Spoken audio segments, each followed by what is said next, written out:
Hey friends, you guys know that for Lent I have given up my baking and my baked goods and all those yummy little fat bombs and treats that I was keeping in the freezer because I was finding myself spending a lot of time in the freezer and eating my treats very, very quickly, which isn't good. So I'm relying a whole lot more on God.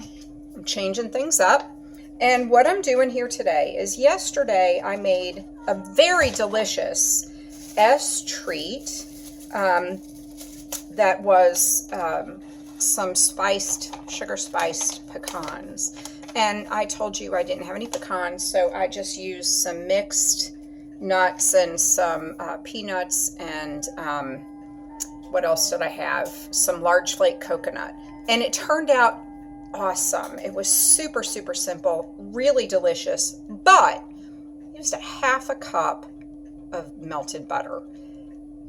Honestly, it was a lot. It's a very fatty, great for keto, great for an S treat. It was delicious, but you can't pick up those nuts and get that crunch like one nut at a time. And that's kind of what I'm looking for, where I can get like a quarter of a cup of nuts, have a nice S treat, a nice serving size, and that crunch, and not have the fat.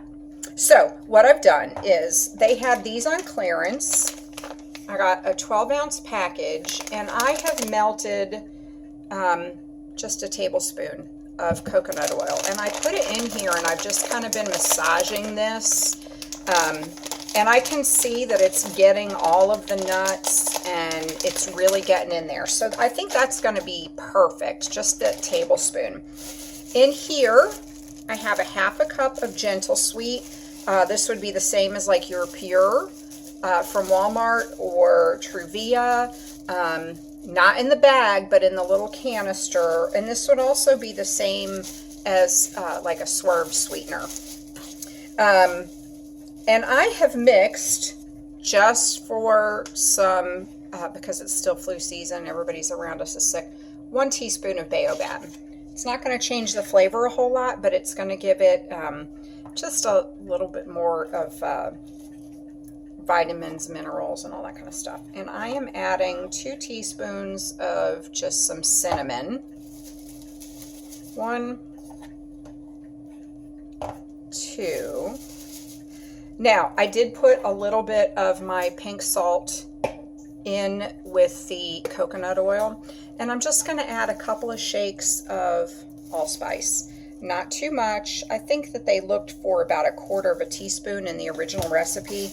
And honestly, like I said, it was delicious. It was just way too greasy and fatty. So now that I've got this mixed up and it looks so nice and pretty, I'm just going to dump these pecans in. Kroger had these marked down, and I thought, gosh, that's expensive. I'm not going to buy them.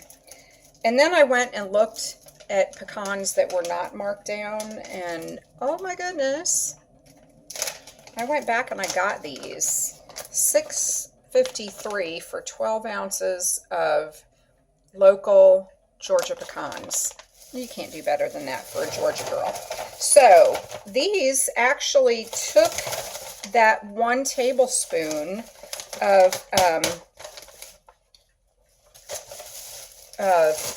coconut oil really well. And oh my goodness, it is, oh, see, this is vastly different.